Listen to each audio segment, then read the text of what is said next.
Magandang araw sa lahat. Itago nyo na lamang po ako sa pangalang Ricky. Sa kasalukuyan ako po'y nasa 67 taong gulang na. Ang kwentong ibabahagi ko ay hango sa tunay kong karanasan at ng mga kababaryo ko na matatagpuan sa probinsya ng Bicol. Sinadya kong baguhin ang pangalan ng aming baryo at pangalan ng ibang tauhan upang maprotektahan ang aming lugar at mga taong sangkot sa kwento. 15 taong gulang ako nung mangyari ang isang kahindik-hindik na pangyayari dito. Bantog ang aming baryo sa aming bayan at sa karatig lugar. At ito'y kilala sa pangalang Kasiglahan. Ayon sa kwento ng mga matatanda sa amin, kaya umano Kasiglahan ang pangalan ng aming baryo dahil lahat halos nang naninirahan dito noon pa man na hindi pa ako pinapanganak ay likas na mga masisigla ang lahat ng tao rito. Alam din ng buong bayan na nakakasakop sa aming baryo ang pagiging relihiyoso, mababait, matulungin at nagkakaisang mga residente rito. Likas na sa bawat pamilya ang pagbibigayan ng pagkain, pagtutulungan kapag may problema, pagbabayanihan kapag may bagong ginagawang bahay. Walang mababakas na inggitan, siraan sa mga kapitbahay dahil pawang kabutihan lamang ng mga puso ang laman ng isip ng lahat. Isa sa panata ng mga taga-baryo Kasiglahan ay ang pagsisimba tuwing araw ng linggo. Inilalaan talaga namin ang araw na yun upang magsimba at magpapasalamat sa lahat ng biyaya na natatanggap ng buong baryo. Pagkatapos naming magsimba ay pupunta naman kami sa tabing ilog. Lahat ng mga taga-baryo ay sama-sama kung saan ay doon na kami magkakatulong na magluto ng mga pagkain. Magkakasalo din kumain. Napakaganda ng aming samahan noon kaya naman lahat ay masaya. Idagdag pa na pagkatapos kumain ay maliligo naman sa ilog. Naghahabulan kaming mga kabataan habang ang mga magulang naman namin at ang mga matatanda ay doon din nila pinag-uusapan ng mga nangyari sa bawat pamilya sa loob ng isang buong linggo. Masasabi din na pinagpala ang aming baryo dahil maganda palagi ang ani ng mga nagtatanim ng palay.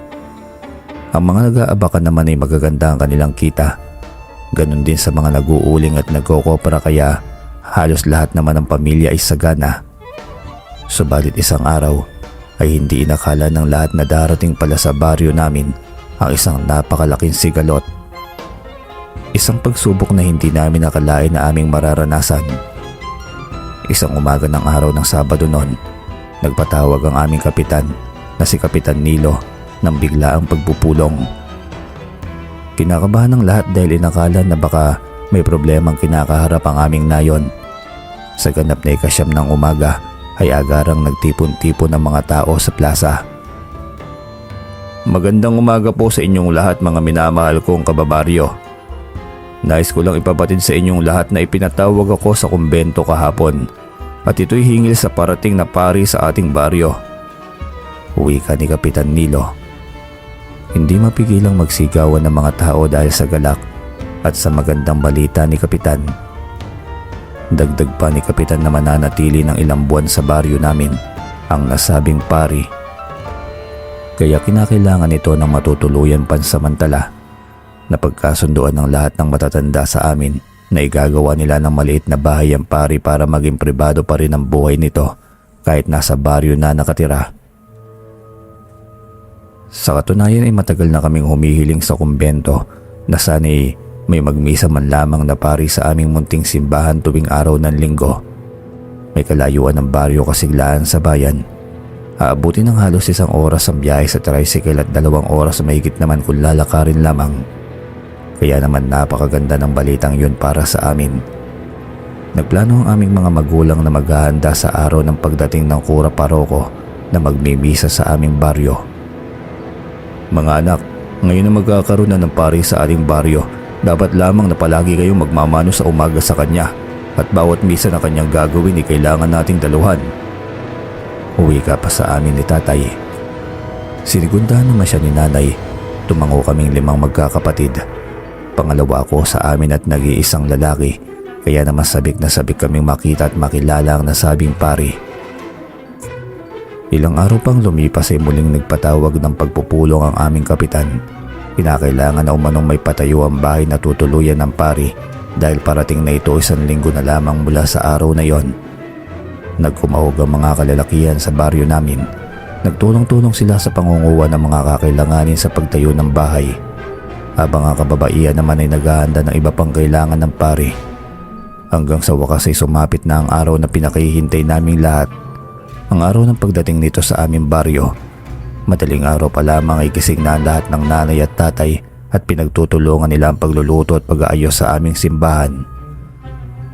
Mag-aalas 6 ng umaga dumating ang 5 katao na hindi namin kilala sa aming baryo. 5 kalalakihan na pawang nakasuot ng puti. Napatitig kami lahat sa kanila, lalo na sa isang lalaki na nasa 30 pataas ang edad at nagpakilala bilang Padre Elias. Magandang araw po sa ating lahat. Atin pong salubungin na masigabong palakpakan ng pinakahihintay nating pari, si Padre Elias mula sa kumbento. Sambit ni Kapitan Noli. Nagpalakpakan ng lahat ng mga taga-baryo Kasiglahan. Palihim kong inobserbahan si Padre Elias. Sa totoo lamang ay napakagwapo nito at para itong mayaman dahil sa kinis at kaputian ng balat nito.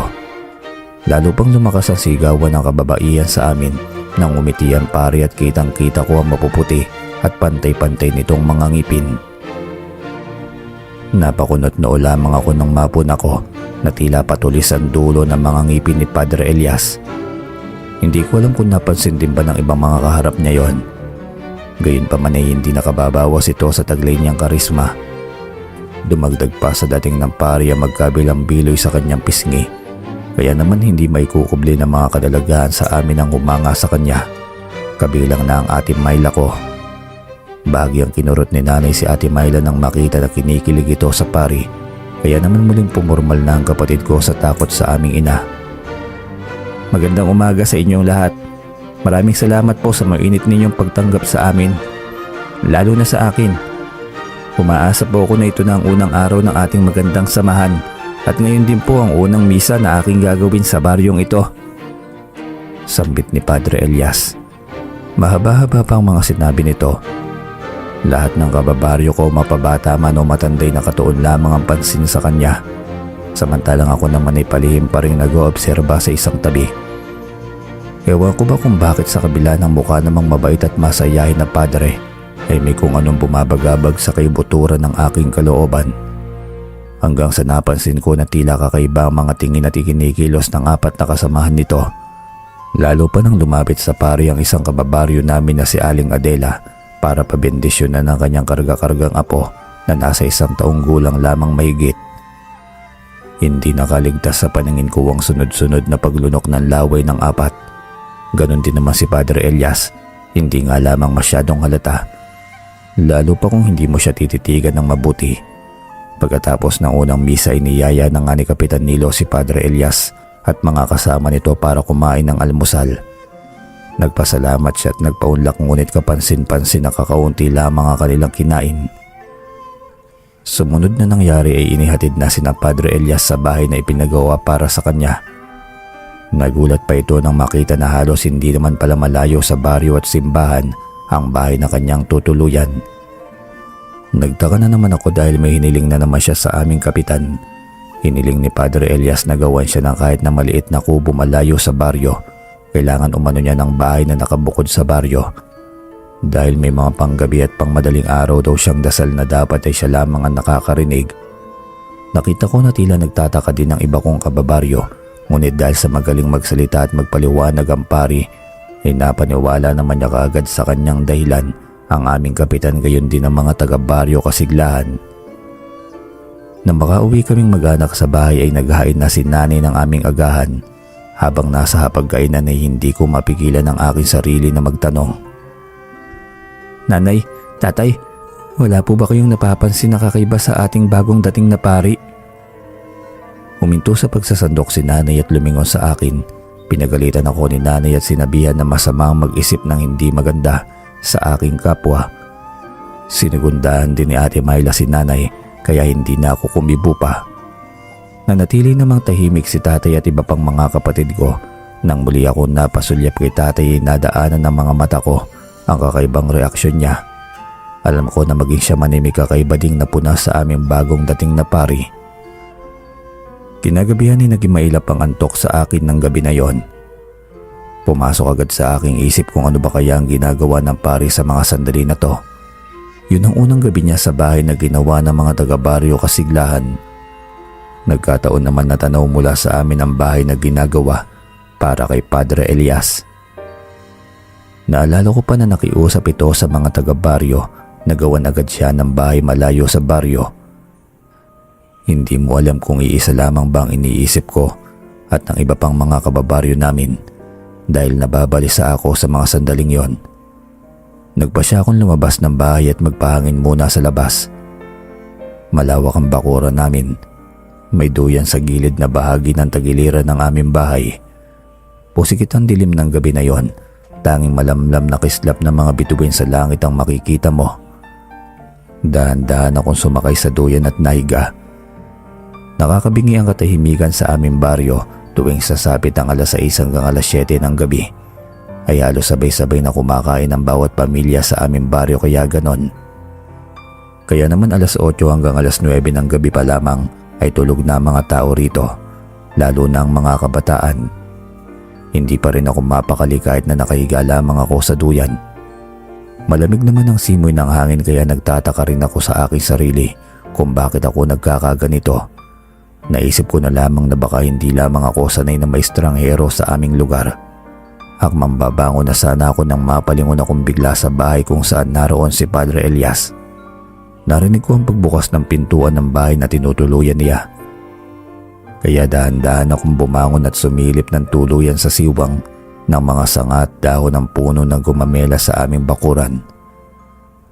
Kahit madilim ay nabanaag ko ang kulay puting abaya ni Padre Elias.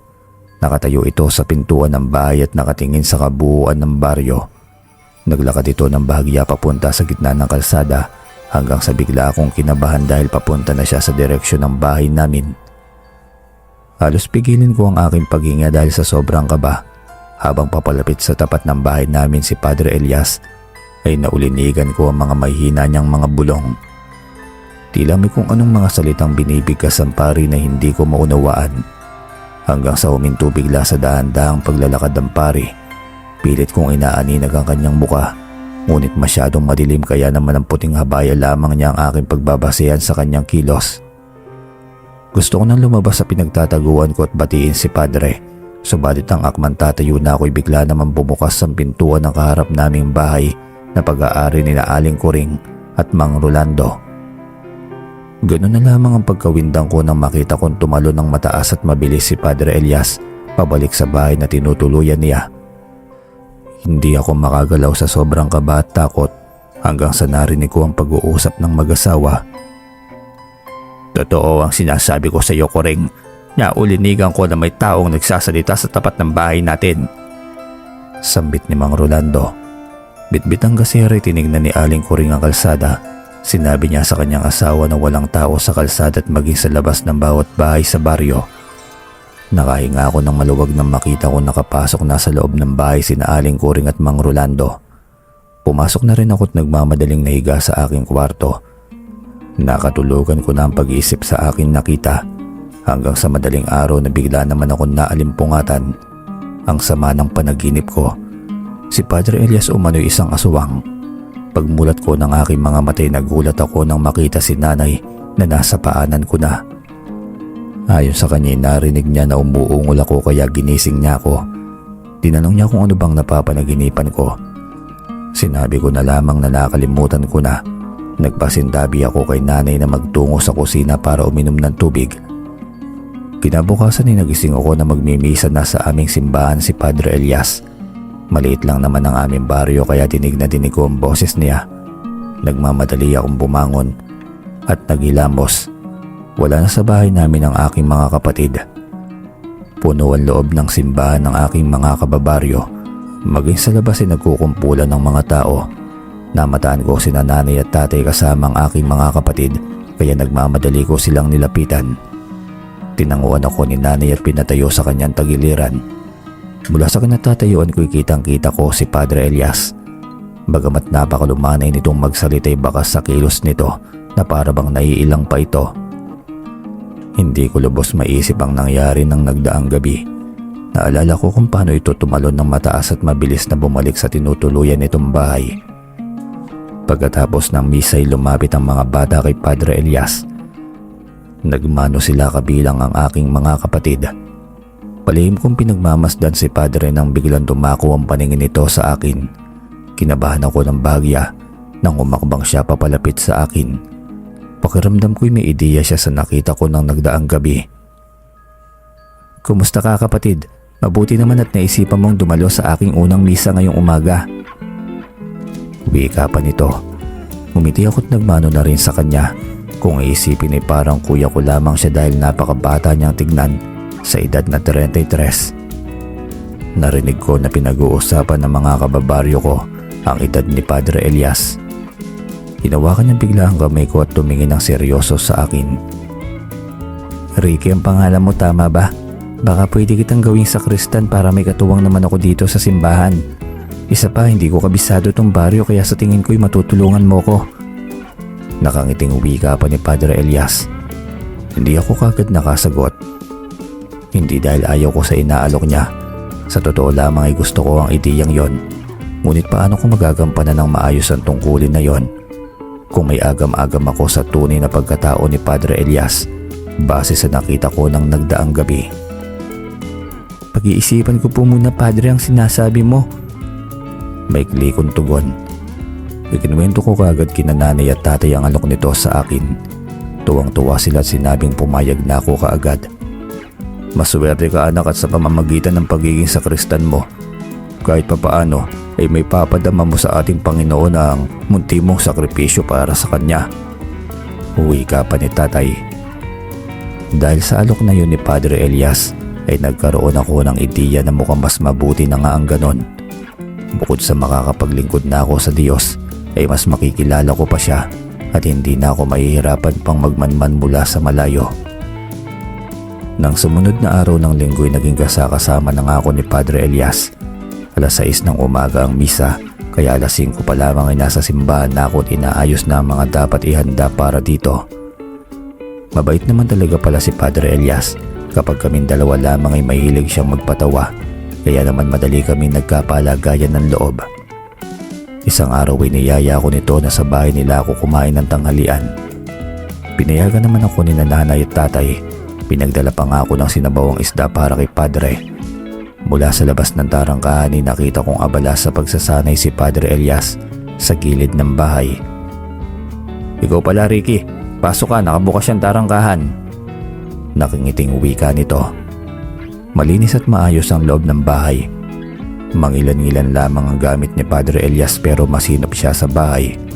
Napangiti siya nang makita ang dala kong maliit na kaserola na may lamang sinabawang isda. Pagkatapos ng magsampay, niyaya na akong kumain ni Padre Elias. Nagulat ako dahil may inihain siyang dinuguan. Napalunok agad ako sa sarili kong laway dahil paborito ko talaga yon. Subalit bigla akong natikilan at napaisip kung saan siya kumuha ng lamang loob dahil wala naman ako nabalitaan na nagkakatay ng baboy sa baryo namin at isa pa hindi ko naman siya nakitang umalis papunta sa bayan. "Mukhang masarap tong sinabawang isda at may talbos pa.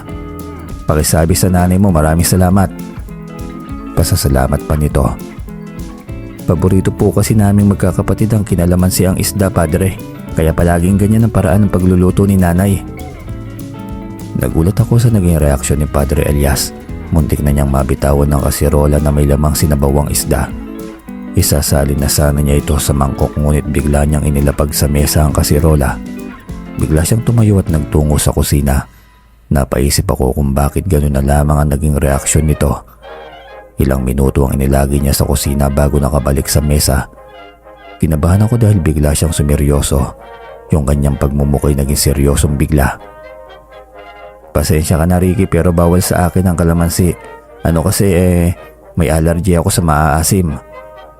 Wika na lamang ni Padre. Binalot ng pagtataka ang buo kong pagkatao ng mga sandaling yon. Tinakpan ko na kaagad ang kaserola at itinabi sa akin. Naisip ko na tiyak na magtataka si nanay kapag bumalik ako na walang bawas ang niluto niyang isda. Kaya kahit inaalok ako ng dinuguan ni Padre Elias ay tumanggi ako. Sarap na sarap pa ito sa pagkain ng dinuguan. Hindi ko maiwasan na mag-isip at magduda dahil sa ikinikilos niyang yon. Animoy takot siya na mapadikit man lamang sa kasirola kaya nagmadali na akong kumain dahil habang tumatagal ako nakasama siya ay para bang lalo pang nadaragdagan ng aking kaba. Nagustuhan ba ni Padre Elias ang niluto ng nanay mo? Tanong ni tatay. Opo tatay, halos maubos nga po niya eh. Pagsisinungaling ko na lamang. Nakangiti si nanay at tatay nang marinig ang tugon ko. Ang hindi nila alam ay hindi man lamang nakahigop ng sabaw itong si Padre Elias. Dala ng pagtataka ko sa ikinikilos ng pari ay naglakas loob akong tanungin si nanay at tatay. Tatay, naniniwala po ba kayo kapag nakarinig kayo ng isang tao na takot sa kalamansi? Tanong ko pa. Nakita ko na napahinto sa pagkakayod ng niyog si tatay. Si nanay naman ay napalingon dahil naguhugas siya ng plato ng mga sandaling yon. Aswang lang naman ang mga takot sa kalamansi anak. Bakit sino ba yung taong tinutukoy mo? Tanong ni tatay habang nakakunot ng noo. Wala po, narinig ko lang po sa labas ng isang araw na pinag-uusapan ng mga bata. Palusot ko naman. Kinilabutan ako nang marinig ko ang sinabing yun ni tatay. Nahuli ko nakatingin na makahulugan si nanay sa akin. Alam ko na hindi siya naniniwala sa alibay ko kaya naman inihanda ko nang isasagot ko sa kanya oras na tanungin niya ako nang kami lamang ang nakakarinig. Hindi nga ako nagkamali dahil nang makaalis nga si tatay para mangahoy kinausap ako kaagad ni nanay. Alam di umano niya kung sino ang tinutukoy ko. Hindi pa nga ako nakakapagsalita nang banggitin niya ang pangalan ni Padre Elias. Pinag-iingat ako ni nanay kay Padre Elias. Nagulat ako nang sabihin niya na maging siya naghihinala sa katauhan nun. Doon ko lamang din nalaman na albularyo pa lang na mayapa akong lolo sa tuhod. Kaya marunong kumilatis kung asubang bang isang tao si nanay. Lalo pa akong nagulat nang aminin ni nanay na sinadya niya talagang padalhan sa akin ng kalamansing isda si Padre Elias. Napatiimbag ang siya at nahulog sa malalim na pag-iisip. Makalipas ang ilang sandali ay pinagsabihan ako ni nanay na huwag kong ipagsasabi ang hinala naming yon. Hingil sa katauhan ng aming kura paroko. Nag-aalala kasi si nanay na baka magkagulo pa ang mga taga-baryo. Isa pa hindi pa naman kami sigurado na tama ang hinala namin. Bago ko po ipagpatuloy yung kwento nais ko lamang po kayong tanungin tungkol sa kalamansi. Bali matagal-tagal na rin siguro yung huli ako makabasa dito sa ating channel ng kwento tungkol sa kalamansi na ito, yung takot daw yung mga aswang. Gusto ko lamang pong itanong o malaman kung gaano ba talaga katotoo yung bisa ng kalamansi para sa mga aswang o sa iba pang mga nilalang na katulad nito.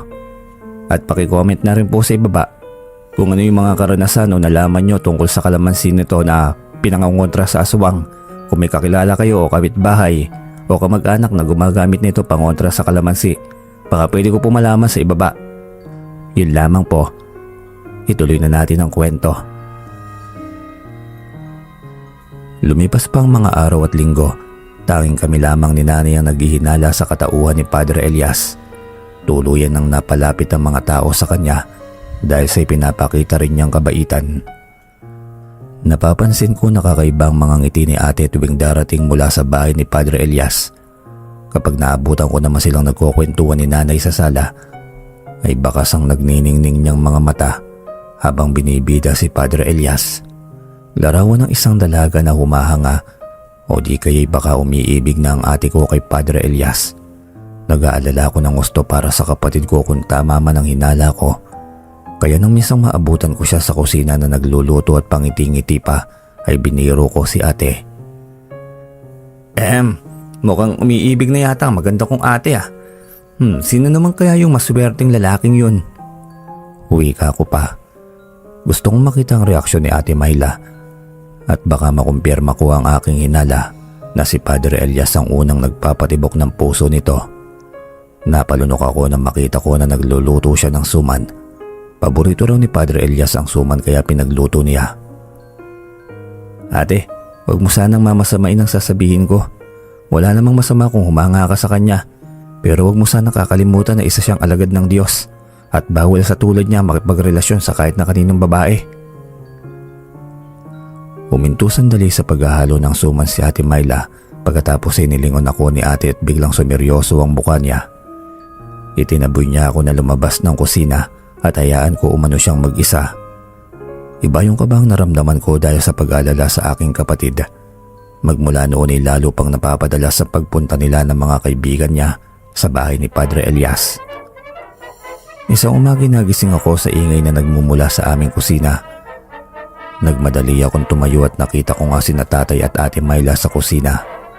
Mabilis ako nakapagtago sa likod ng kortina. Gusto kong pakinggan kung ano ang pinag-uusapan nila. Nanlaki ang mga mata ko nang marinig ko na pinapagalitan ni tatay si ate dahil sa pakikipagrelasyon umano kay Padre Elias. Mabuti na lamang at wala si nanay ng mga oras na yon.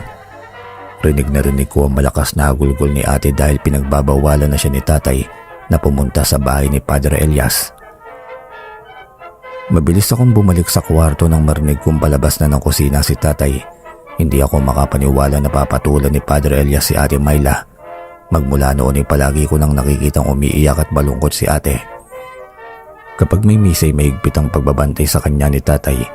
Isang tanghaling tapat ng pauwi na ako mula sa pangangahoy ng tawagin ako ni Padre Elias. Natuwa naman ako dahil may nakahanda ng malamig na Diyos at tinapay sa labas ng kanyang bahay. Pinaupo niya ako sa mesa at pinakain muna. Alam ko na sinadya niya akong abangan. At alam ko rin na si ate Myla ang dahilan kung bakit niya ako tinawag. Ngunit muntik na akong masamid sa iniinom ko na magsalita si Padre. Ricky, makikisuyo sana ako na baka pwede mong ipabot sa tatay mo ang aking paanyaya. Mamayang alas 7 ng gabi dito sa bahay may mahalaga kaming pag-uusapan. Uwi ka pa ni Padre Elias. Nahulog ako sa malalim na pag-iisip kung ano ba ang kinakailangan nilang pag-usapan. Umuwi ako at sinabi kay tatay ang gustong mangyari ni Padre. Napatulala siya ng bahagya pagkatapos ay umalis at pinuntahan sa likod bahay si ate Myla. Kinahaponan ng araw ding yun ay naligo na at nagbihis si tatay. Alam ni nanay na pupunta siya sa bahay na tinutuluyan ni Padre Elias.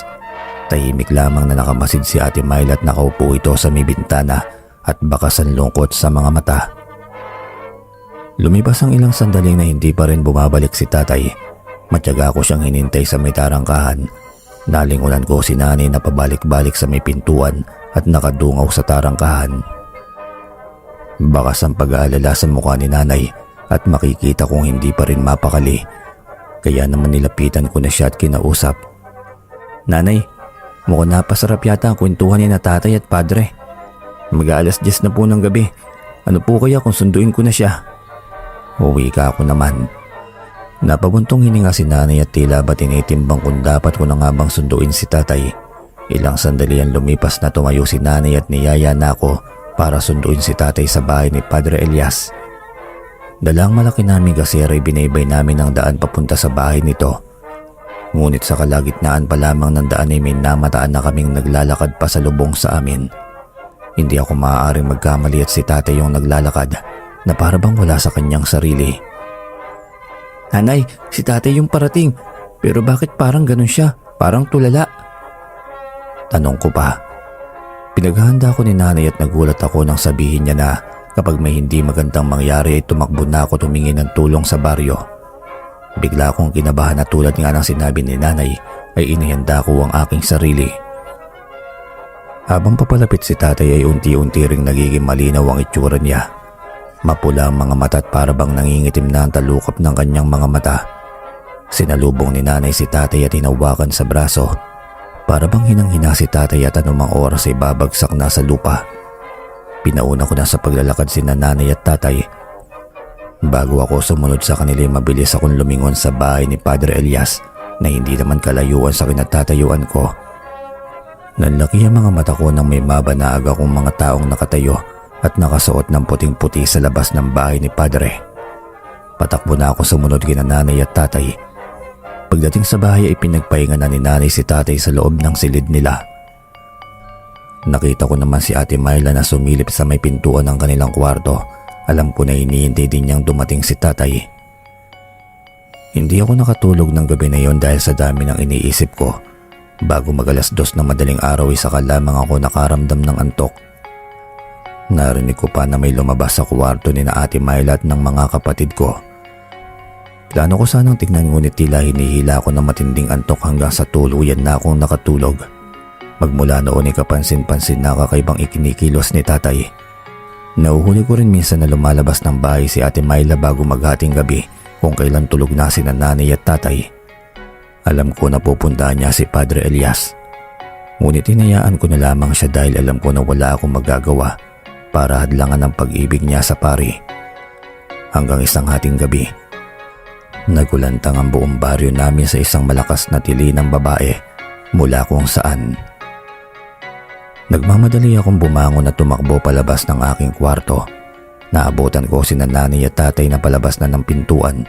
May nakasabit na itak si tatay sa kanyang tagiliran. Sasabihin ko sana na sasama ako ngunit hindi ako pinayagan ni tatay. Dito ka lang, Ricky. Bantayan mo yung mga kapatid mo at aalamin namin ng nanay mo kung ano ang nangyayari. Wika pa ni tatay. Nagatinginan kami ni nanay. Naintindihan ko agad ang ibig sabihin nito.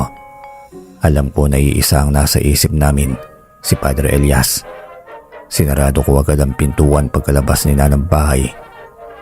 Nagmamadali akong sumilip sa kwarto ng mga kapatid ko at mabuti na lamang tulog na tulog pa rin sila. Habang palakad-lakad ako sa aming sali nakarinig ako ng mga kaluskos sa aming dingding. Tumakbo ko papunta sa pintuan ng kusina. Nang masigurado ko na nakasarado naman ay muli akong bumalik sa sala. Sunod-sunod na katok sa pintuan ang nagpadagdag sa aking kaba. Dahan-dahan akong lumapit sa pintuan. Sumilip ako sa siwang upang alamin kung sino ang kumakatok. Subalit madilim sa labas kaya hindi ko maaninag kung sino ang nasa labas ng aming bahay. Huminto bigla ang pagkatok kaya nagpasya na ako na wag nang buksan ng pinto. Ilang sandali pa'y nakarinig ako na umiiyak at ito'y nagmumula sa kwarto ng aking mga kapatid. Nagmamadali akong tumayo at patakbong tinignan ng aking mga kapatid. Nakita ko si Abby na bunso namin na umiiyak habang nakaupo. Baka sa matinding takot sa mukha niya tinuturo nito ang bintana ng kanilang kwarto. Nagmamadali akong lumapit sa kapatid ko at tinanong kung ano ang kanyang nakita. Hindi magawang magsalita ni Abby, lalong lumakas ang kutob ko na may ibang tao sa labas ng aming bahay. Umupo ako sa gilid ng bintana at naganap ng siwang na maaari kong masilipan. Sa wakas may maliit na butas sa dingding ako nakita. Dahan-dahan akong sumilip doon at gano'n na lamang ang pagkagulat ko nang may nakita ko na nakaputing damit na papalabas ng aming tarangkahan. Nagmamadali kong kinuha ang aming kasera gayon din ang isang itak ni tatay na nakasabit sa dingding. Nagmamadali kong binuksan ang pintuan at hinabol ang taong nakaputi. Sinalubong ako ng malamig na hangin at kadiliman. Palabas na ako ng tarangkahan nang bigla namang sumulpot si nanay at tatay. Baka sa matinding pag-aalala sa mga mukha nila. Saan ka ba pupunta? Hindi ba't sinabi ko sa iyo na huwag mong iiwanan ng mga kapatid mo? Galit na tanong ni tatay. Kinabahan ako lalo na nagmamadaling tumakbo papasok sa aming bahay si tatay. Si nanay naman ay naiwang nakatingin sa akin. Ayon kay nanay ay patay na umano ang kababaryo naming buntis na si Ate Carol. Hindi ako makapaniwala sa ibinalita ni nanay, lalo na nang sabihin niya na inasubang si Ate Carol at dinukot ang sanggol sa kanyang sinapupunan. Mabilis kong sinarado ang tarangkahan at patakbong umabol kay nanay na noon ay papasok na sa aming bahay. Bago pa ako makapasok sa pintuan ay may narinig akong boses ng aming mga kababaryo. Bumalik ako sa tarangkahan at sinilip kung ano ang nangyayari. May dumaan na grupo ng kalalakihang kababaryo namin na may daladalang sulo at mga itak. Marahil ay hinahanap nila ang aswang na pumaslang kay Ate Carol. Nagmamadali na akong pumasok sa bahay namin. Naabutan kong gising na ang aking mga kapatid at nakaupo na sa aming sala. Naroon din sina tatay at nanay na para bang ako lamang ang hinihintay nila. Makinig kayong mabuti, lalo ka na Ricky. May aswang narito sa ating baryo at wala pang may ideya kung sino ito. Kaya mag-iingat kayo at bantayan ng mabuti ang kapatid mo. Lalo na kapag wala pa kami ng nanay mo sa bahay. Kuwento ni tatay. Nagkatinginan kaming magkakapatid. Sinabi ni nanay na bawal na muna kaming maligo sa ilog at bawal din maglaro sa labas ang aking mga kapatid. Napabuntong hininga na lamang ako at naisip si Ate Carol. Naaawa ko ng sobra sa kanilang mag-ina. Kinabukasan ay pumutok ang balita sa buong bayan. Nakita kong may mga pulis na sa bahay ni na Ate Carol nang mapadaan ako. Malakas ang usap-usapan ng mga kababaryo ko na nasa baryo lamang ang salarin. Naisip ko agad si Padre Elias kaya nagmamadali kong inihatid ang pinabiling asukal sa akin ni nanay. Nagpaalam ako kay nanay na maglalaba lamang sa ilog. At ang ilog na yun ay dadaanan muna ang bahay ni Padre bago makarating doon. Bitbit ang palo-palo ay pasan-pasan ko ang batya na punong-puno ng labahin. Nagmamadali kong binagtas ang daan papunta sa ilog. Sa katunayan ay wala naman akong planong maglaba sa umagang yon. Ginawa ko lamang dahilan ng paglalaba para payagan akong umalis ni nanay at higit sa lahat ay para masubaybayan na rin ang kilos ni Padre. Sarado pa ang pintuan ng bahay ni Padre Elias nang dumaan ako. Wala nga palang misa ng umagang yon kaya naisip ko na baka nagpapahinga lamang rin ang pari. Malalaki ang hakbang ko na nilagpasan ko ang bahay nito. Subalit nakakailang hakbang pa lamang ako nang bigla akong mapahinto sa paglalakad. Nakita ko si Padre Elias sa aking unahan. Galing siya sa ilog at mukhang bagong ligo ito. Kumawi sa akin ang pari at ngumiti. Kahit ilang di pa lamang ang layo niya sa akin ay hindi ko mapigilan ng kabahan. Napasingap ako bigla ng mabilis na naglakad papunta sa kinatatayuan ko ang Padre. "Magandang umaga sa iyo, Ricky. Mabuti naman at maaga ka yatang nagising. Baka hindi ka pa nag-aalmusal. Daan ka muna sa bahay bago maglaba." Sambit nito. Napakunot noo ako. Bakit tila walang alam si Padre sa patayang nangyari sa aming baryo? Kaya naman pahapyaw akong sumagot sa kanya. "Magandang umaga rin po sa iyo, Padre. Opo, hindi pa po kasi ako dinadalaw ng antok kagabi. Nang mabalitaan kong pinaslang daw sina Ate Carol at ang sanggol sa sinapupunan niya." Tugon ko naman. Hindi ko mura pat hinayaan ko lamang na tumitig sa mukha ni Padre Elias na mga sandaling yon. Gusto kong makita sa mga mata niya ang reaksyon sa balitang inihatid ko sa kanya. Umaasa pa rin ako na sana'y hindi talaga siya ang salarin sa karumal-dumal na pagpaslang sa mag-ina. "Ganun ba, Ricky? Nakakatakot at nakakabahala naman ang pangyayaring yan. Hayaan mo mamaya dadalawin ko ang bangkay niya at na makapagmisa na rin." Uwi ka pa ni Padre Elias. Di ko man lamang kinakitaan ng pagkagulat si Padre. Nagmamadali siyang nagpaalam sa akin at may kailangan pa umano siyang ayusin.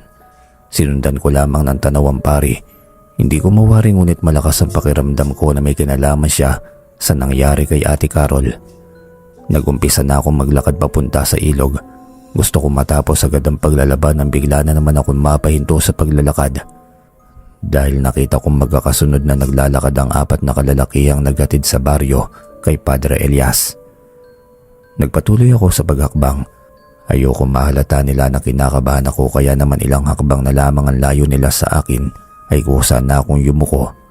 At nang matapat na sila sa akin ay nakalangap ako ng kakaibang langsa na naging dahilan ng pagregodo ng aking sikmura. Lakad takbo ang ginawa ko para lamang makalayo sa kanila. Pagdating sa ilog ay doon ko inilabas ang sama ng aking pakiramdam. Napaisip ako kung paano nakapunta sa bahay ni Padre Elias ang 4 na mga kasama nito, gayong hindi ko naman sila nakitang dumaan sa baryo. Hindi ko na namalayan kung paano ako natapos sa paglalaba. Dahil sa takot na nararamdaman ko ay lumihis na ako ng daan pauwi sa amin. May alam akong sikreto na daanan, babalik sa baryo at matagal na nang huli akong dumaan dito. Tumingin muna ako sa paligid baka may ibang tao sa ilog. Wala naman ako nakita at nagmamadali na akong pumasok sa masukal na daan. "Mabuti naman at nakauwi ka na. Maigpit na ipinagbabawal ni Kapitan ang paglabas ng mga kabataan hanggat hindi pa nahuhuli ang aswang na pumaslang kay Carol at dumukot sa kanyang anak." Uwi ka ni Tatay. Inilihim ko kina Tatay at Nanay ang nakita ko si Padre at ang mga kasama niya.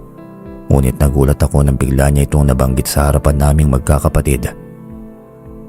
"May bulong-bulungan ng mga tao rito sa atin na simula nang tumuntong sa baryo natin si Padre Elias saka naman nangyayari ang mga krimen." Uwi ka ni Tatay. Nagkatinginan kami ni Nanay. Nababasa niya ang mga mata ko ngunit sa pagkakataong yun ay umiiwas ako ng tingin.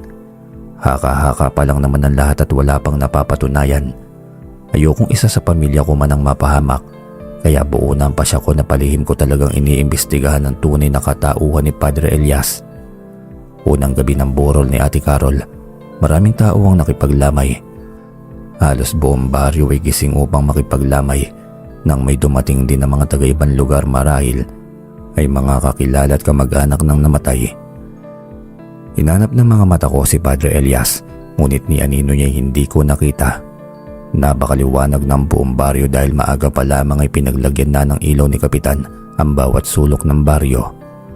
Para sa kaligtasan na rin ng mga makikipaglamay kay Ate Carol at kapakanan ng buong baryo, nagumpisa na ang pasugal sa bawat mesa sa labas ng bahay ni na Ate Carol.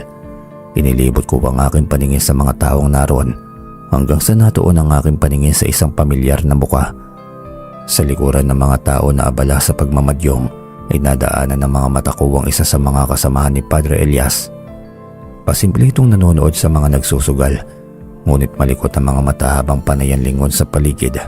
Animoy hindi ito mapakali at para bang may kung anong hinahanap. Nagkunwari akong lilipat ng pwesto at sinikap kong makalapit sa lalaki. Halos 5 dangkal lamang ang pagitan naming dalawa. Kaya mula sa kinatatayuan ko itanaw ko ang mabilis na paghinga. Sinundan ko ng tingin ang direksyon ng tinitignan ng lalaki at ganoon na lamang ang pagkagulat ko dahil isa sa mga nagsusugal ay isa ring buntis. At ito ang dayo na sa tingin ko ay kaibigan o kamag-anak na namatay na si Ate Carol. Binalot na naman ng kaba ang aking dibdib at ang hinala ko sa tunay na pagkatao ni Padre Elias at ng mga kasama nito. Hanggang sa lalo pang naragdagan ng aking kaba nang mula sa hindi kalayuan ay nasulyapan ko ang isa pa sa mga kasamahan ng lalaki. Sila yung mga lalaki na unang kasama ni Padre Elias. Noong unang araw na pumunta rito sa baryo Kasiglahan, nakita ko ang 2 tanod ng baryo na nag-iikot-ikot sa buong baryo. Gusto kong ikuwento sa mga tanod ang mga nakita ko ngunit muntik na akong matumba nang biglang may sumagi sa akin likuran. Napalunok ako ng sarili kong laway nang titigan ako ng isa sa 2 kasamahan ni Padre Elias. "Umuwi ka na sa bahay, hinahanap ka na ng nanay mo," singit naman ni tatay. Napakislot ako na mapansin ko si tatay na nakatingin sa akin. Nagmamadali na ako umuwi ngunit naisip ko na magsumbong kay tatay tungkol sa mga kasamahan ni Padre Elias. Bumalik ako kung saan nakatayo si tatay at yun ay malapit sa lalaki na kasamahan nito. Binulungan ko si tatay at sinabi na may mahalaga akong sasabihin. Pasimple kaming lumayo sa karamihan at magkasabay na umuwi sa aming bahay. Sinabi ko agad kay tatay ang nakita ko. Tila hindi naman siya nagulat kaya naisip ko na baka tulad ko ay nagmamasid lamang din siya sa lamay. "Matulog ka na, Ricky. Huwag mo nang alalahanin pa ang problema ng ating baryo dahil may mga taong nagbabantay na para sa kaligtasan nating lahat." Uwi ka ni tatay. Hindi ko maunawaan kung sino-sino ang mga taong tinutukoy niya. Pumasok na ako sa aking kwarto at nakiramdam sa paligid. Maghahating gabi na nang dalawin ako ng antok kaya isinantabi ko na muna ang alalahanin na kinakaharap ng aming baryo. Kinabukasan ay nagising ako sa ingay sa labas ng aming bahay. Nagmamadali akong tumayo para tingnan kung ano ang nangyayari. Nadatnan ko sa aming sala sina nanay at tatay na umiiyak. Bigla akong kinabahan at hinanap ang aking mga kapatid. Nadatnan ko sa aming kusina sina Ate Myla at ang 2 ko pang kapatid. Umiiyak din sila kaya lalo akong natakot. Hinanap ng mga mata ko si Abby na pinakabunso naming kapatid. Hindi na ako nagtanong pa dahil ayokong isipin na totoo ang nasa isipan ko. Nagkakandara pa akong pumunta sa kwarto ng nakababata kong kapatid. Ipinagdasal ko na sana itulog lamang siya ng mga oras na yon kaya wala pa siya sa kusina.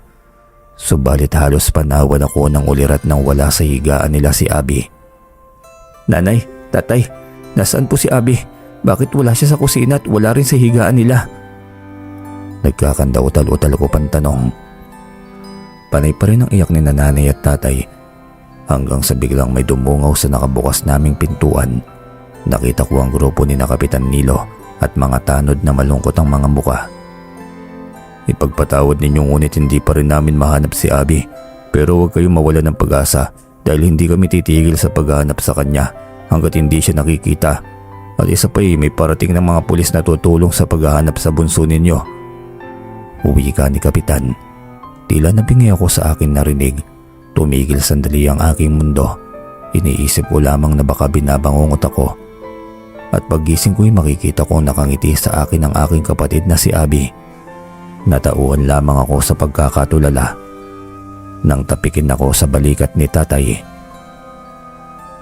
Niyakap ko siya ng mahigpit dahil gusto kong isipin na maging si tatay ay isang panaginip lamang rin. Subalit halos panawan ako ng ulirat na magsalita si tatay. Sada nasa mabuting kalagayan ng kapatid mo, Ricky. Kasalanan ko ang lahat dahil hindi ko siya binantayan ng mabuti. Nang magising kami ng nanay mo'y wala na sa higaan ng kapatid mo. Uwi ka ni tatay. Kumawala na ng tuluyan ng mga luha sa aking mga mata. Hindi ko alam kung paano nangyari at sa loob ba mismo ng bahay namin dinukot si Abby. Nag-iyakan kami ni nanay at tatay. Maraming tao sa labas ng bahay. Lahat ay nag-aabang ng balita tungkol sa kapatid ko. Isang plano ang nabuo sa aking isipan. Tatakas ako sa amin at hahanapin ang aking kapatid. Mula sa likod ng aming bahay ay palihim akong pumuslit. Pupunta ako sa bahay ni na Padre Elias. Alam ko na hindi magtatagal ay matutuklasan ni nanay na tumakas ako. Kaya lakad takbo ang ginawa ko para lamang makarating sa bahay ni Padre. Nakakatatlong tawag na ako sa labas ng tarangkahan ngunit hindi pa rin lumalabas si Padre Elias. Naalala ko nang nagdaang gabi. Hindi ko alam kung anong oras umalis sa mga kasamahan nito sa lamay ni Ate Carol dahil maaga akong pinauwi ni tatay. Iba yung kaba at takot ang nararamdaman ko nang pumasok na ako ng tuluyan sa bakuran ng bahay ni Padre Elias. Napakatahimik ng loob ng bahay na aking pinagtaka dahil sa ilang ulit na pagtawag ko sa kanya sa labas ng tarangkahan ay siguradong magigising siya kung tulog pa nga siya. Habang papalapit ako sa pintuan ng kanyang bahay, may kung anong nakakasulasok na amoy akong nalalanghap. Nagtakip ako ng ilong at nanginginig ang aking mga kamay na kumatok sa may pintuan. Nagulat ako dahil nakabukas naman pala ang pintuan. Nang nilakihan ko ang pagkakabukas ng pintuan ay lalo pang sumidhi ang napakabahong amoy. Naalala ko ang kapatid ko kaya lakas loob akong pumasok sa loob, ngunit bigla namang may humila sa damit ko sa likuran.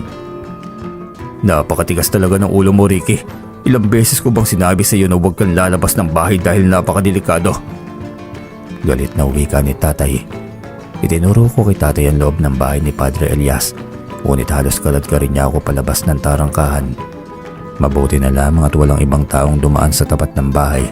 Marahil ay mga puyat ang karamihan sa pakikipaglamay. Si Abby, tatay. Gusto ko mahanap ang kapatid ko. Sagot ko sa kanya. Nababasa ko ang lungkot sa mga mata ni tatay. Napansin ko na ang mga nakaraang araw ay parati siyang balisa. Naging mahigpit lamang siya sa aming magkakapatid nang mamatay si Ate Carol na kababaryo namin. Nang dumating ako sa bahay namin ay may mga pulis na sa loob ng bahay. Umiiyak si nanay habang nakikipag-usap sa mga ito. Si Ate Myla at dalawa ko pang kapatid ay nasa tabi lamang din niya. Ipinakilala ko ni nanay sa mga pulis. Nakiusap ako sa kanila na hanapin si Abby. Umaasa pa rin ako na makakabalik sa amin ng ligtas ito. Kahit alam kong ilang oras na ang nakakalipas na mawala ito. Dumiretso ako sa likod ng bahay namin.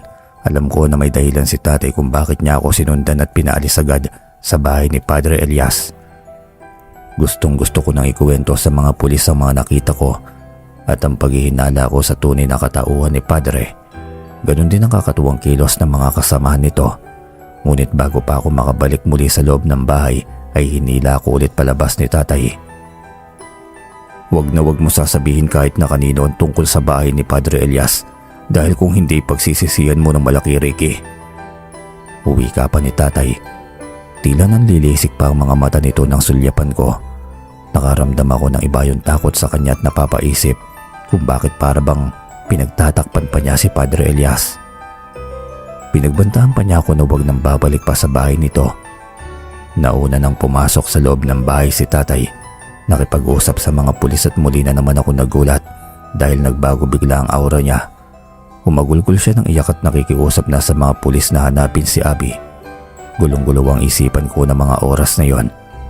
Iniisip ko kung paano nawala si Abby sa higaan, gayong katabi nito sina Ate Myla at ang dalawa ko pang kapatid. At kung dinukot man si Abby ay napaka-imposible na hindi magigising sina nanay at tatay. Muli akong lumabas ng kwarto. Nadaanan ng mga mata ko si Ate Myla na umiiyak sa isang sulok ng kwarto nila. Tumalikod siya nang mapansin ako na nakatayo sa may pintuan. Kapansin-pansin ang pananahimik nito, tila ba may tinatago sa akin. May nakita ka ba kagabi, Ate Myla? Sabihin mo sa akin, paano nawala si Abby samantalang katabi niyo siya? Hindi pa rin nagsasalita si ate. Ramdam ko na may alam siya sa nangyari sa aming kapatid. Lumabas ka sa kwarto ng kapatid mo, Ricky.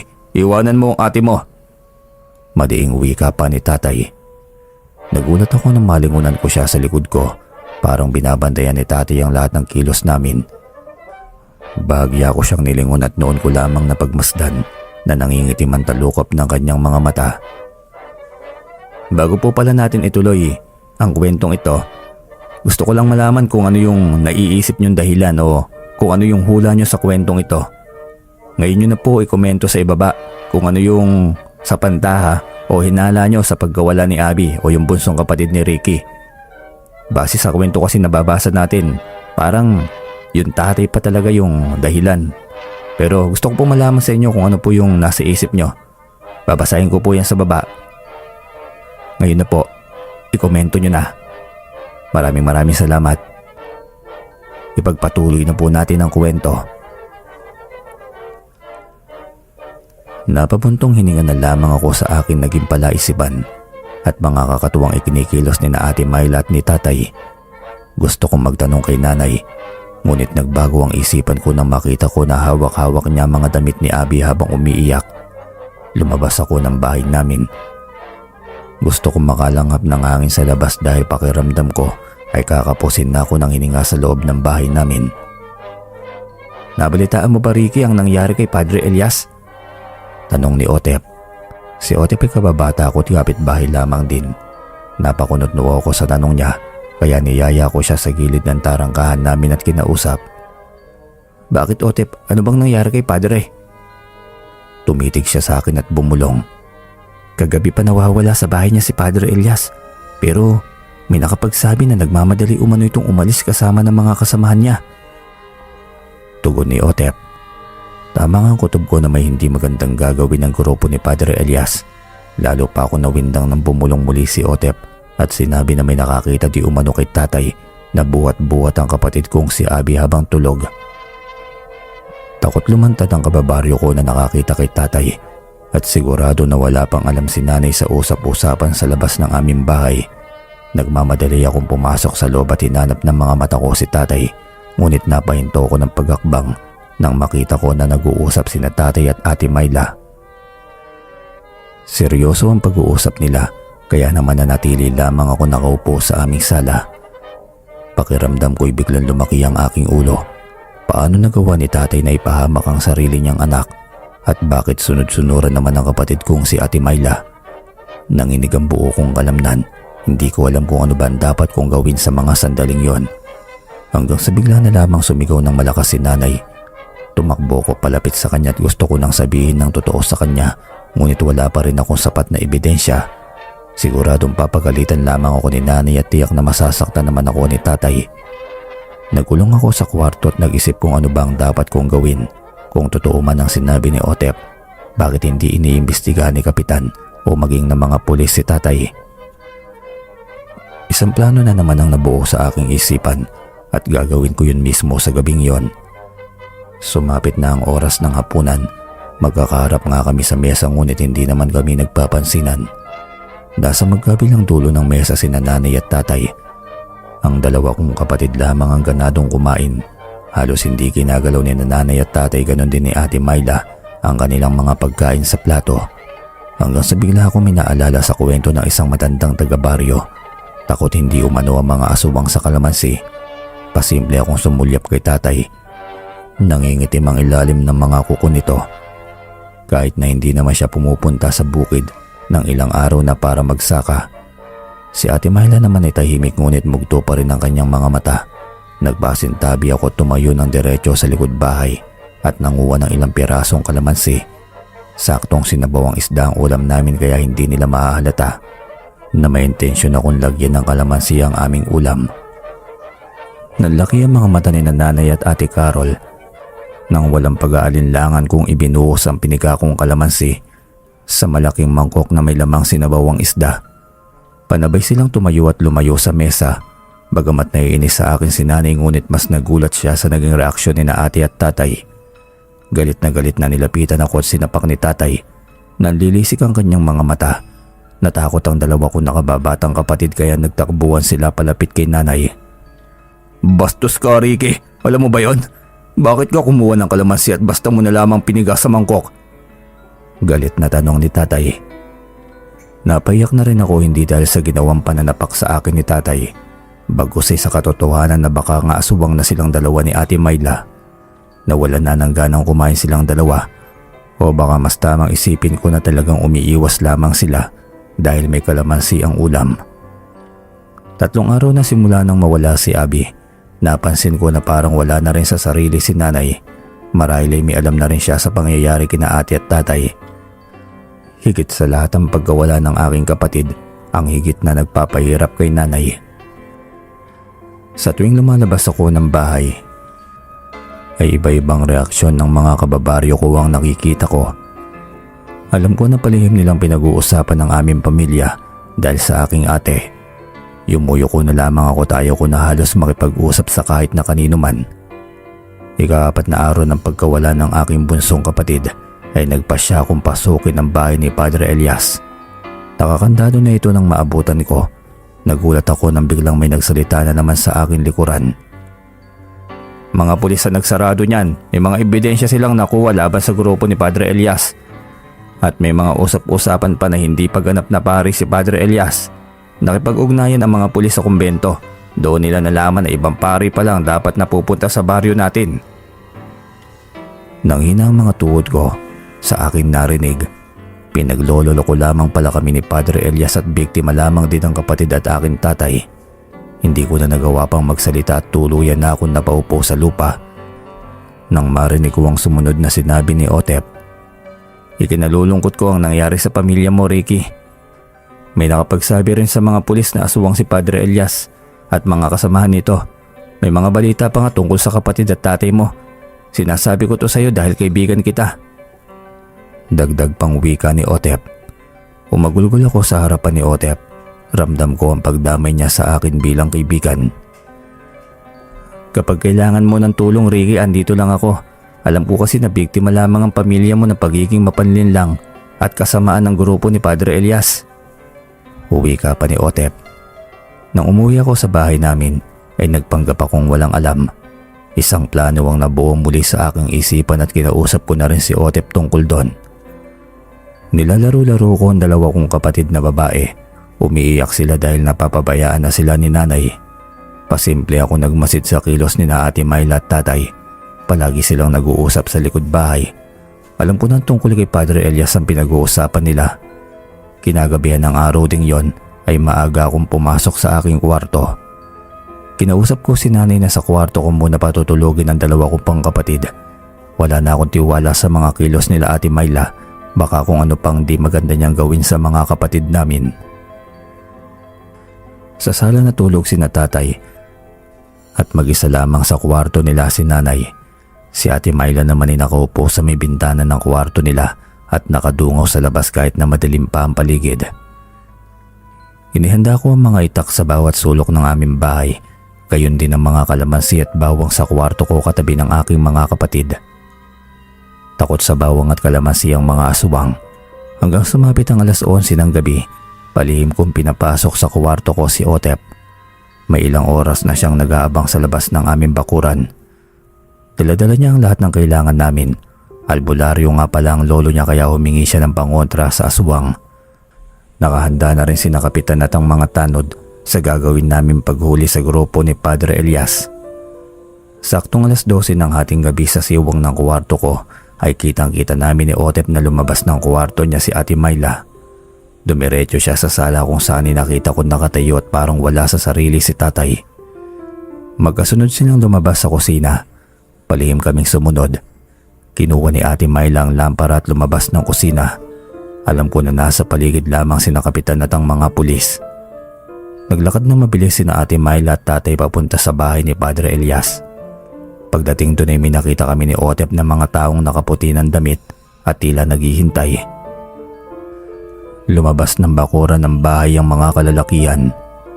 Sumunod sina tatay at Ate Myla papunta sa ilog ang direksyong nilalakad nila.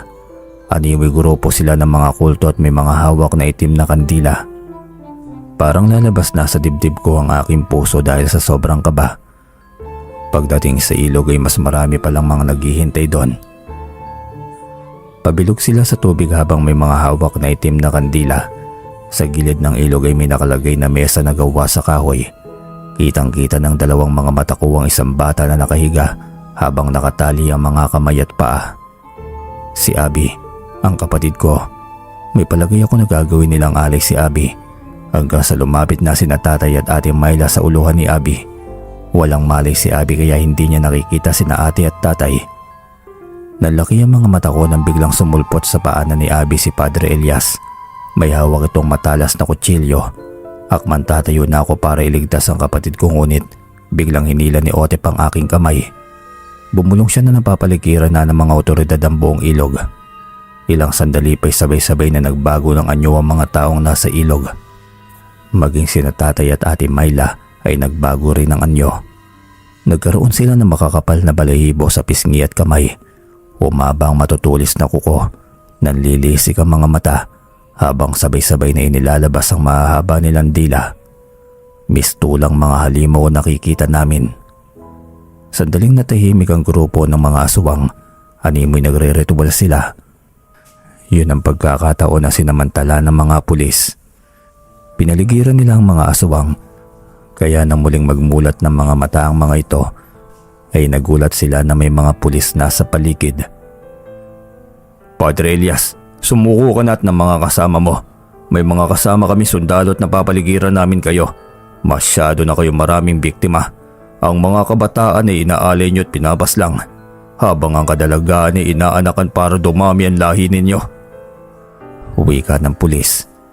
Nagalit ang mga asubang at sabay-sabay na sinugod ang mga ito. Mabilis kong nilapitan si Abby at inilayo sa kanila. Nagising si Abby umiiyak ng umiiyak. May mga taong baryo na ring dumating at may daladalang kawayan na may patulis sa dulo. Itinakas ko na si Abby at iniuwi ko sa amin. Tulog na tulog pa rin si nanay. Sinarado ko ng mabuti ang pintuan sa loob at sa bintana na ako dumaan palabas ng bahay. Bago pa ako makarating sa ilog ay nakarinig na ako ng malalakas na putukan. Kinabahan ako para kay Ate Myla at Tatay. Napaiyak na ako habang tumatakbo papuntang ilog. Aswang na sina Ate at Tatay kaya hindi na makikilala ng mga taga-baryo. Uli na nang dumating ako sa ilog dahil halos lahat ng aswang ay nakabulagta na. Maliwanag ang buong paligid dahil sa malalaking ilaw na dinala ng mga pulis na siyang nagbibigay liwanag sa buong paligid. Maraming pulis at sundalo ang sugatan hanggang sa unti-unti nang bumalik sa anyong tao ang mga aswang. Hinanap ko agad sina Ate at Tatay. Napakislot ako't napatakbo nang makita ko si Tatay na nakahandusay sa batuan. Pumatak na ang mga luha sa mga mata ko. Nahihirapan siyang magsalita. Umiiyak din si Tatay habang itinuturo ang wala ng buhay na katawan ni Ate Myla. Buntis ang ate mo, Ricky, at ang amay si Padre Elias. Gusto ko siyang iligtas sa kamay ng mga asubang ngunit maging ako man ay na biktima nila. Noong gabi na pinatawag niya ako, pinagtulungan nila ako hanggang sa maging tulad nila ako. Wika pa ni Tatay. Narinig ng mga taga-baryo si Tatay. Maging sila'y umiyak din. Nagpakaama pa rin si Tatay hanggang sa huling sandali ng buhay niya. Nang gabi na yun ay sabay-sabay na sinunog ng mga pulis sa mga bangkay ng mga ito. Nakiusap ako na huwag na munang sunugin ang bangkay ni na Ate at Tatay. Isang buong maghapong ibinurol si na Ate at Tatay. Kinagabihan ay sinunog ang mga katawan nila sa tabing ilog. Makalipas ang 9 na araw ng padasal kina Tatay at Ate, ay nilisan namin ni nanay at ng 3 ko pang kapatid ang baryo Kasiglahan. Umuwi kami sa probinsya ni nanay sa Laguna at doon nagsimula ng bagong buhay. Hindi naging madali ang aming buhay, lalo pat 2 mahal namin sa buhay ang sabay na nawala. Tinulungan ko si nanay na maghanap buhay sa gabi sa pagtitinda ng balot. Sa araw ay nag-aaral ako. Sa nasagap ko naman balita kay Otep tungkol sa baryo Kasiglahan, ay ang report daw ng mga kapulisan o mga otoridad ay grupo ng mga NPA o mga rebelde ang nakasagupa ng mga otoridad at ng mga kasundaluhan sa aming lugar. Hindi rin nila maaaring ilagay sa report ng mga aswang o mga halimaw ang mga taong napaslang nila. Sa paglipas ng mga araw at taon ay lubusan na kami nakawala sa masakit na alaala ng pagkawala ni na ate at tatay. Nakapagtapos na ako ng kolehiyo at nakapagtrabaho na ako. At ako rin ang nagpapaaral sa aking 3 kapatid. Masaya kaming namuhay magkakapatid kasama ang aming nanay na may edad na. Masaya akong makita na palagi ding masayahin si nanay sa piling naming magkakapatid. Patunay lamang na lahat ng pagsubok na dumarating sa ating buhay ay may katapusan. Gaano man kabigat at kahirap ang bawat pinagdaraanan natin, kailangan nating maging matatag at matutong bumangon. Yon, ako nga pala si Joseph ng DM Stories. Kung hindi ka pa nakasubscribe sa ating channel ay pindutin mo na yung subscribe button. Tungkol naman sa kwento, napaisip lamang ako paano kaya kung yung ibang mga nababalitaan natin sa telebisyon o sa mga mainstream media na nagkasagupaan daw yung mga kasundaluhan sa mga rebelde. Hindi kaya yung iba dun tulad ng kwento na ito na mga aswang o mga nilalang ng dilim na naging anyong tao na lamang at hindi nila pwedeng i-report na aswang o nilalang ng dilim ang kanilang nakasagupa o nakainkwentro. Kayo mga ka-DM, ano sa palagay nyo? Sa comment section po tayo magkita-kita. Yun lamang po. Maraming salamat po sa inyo.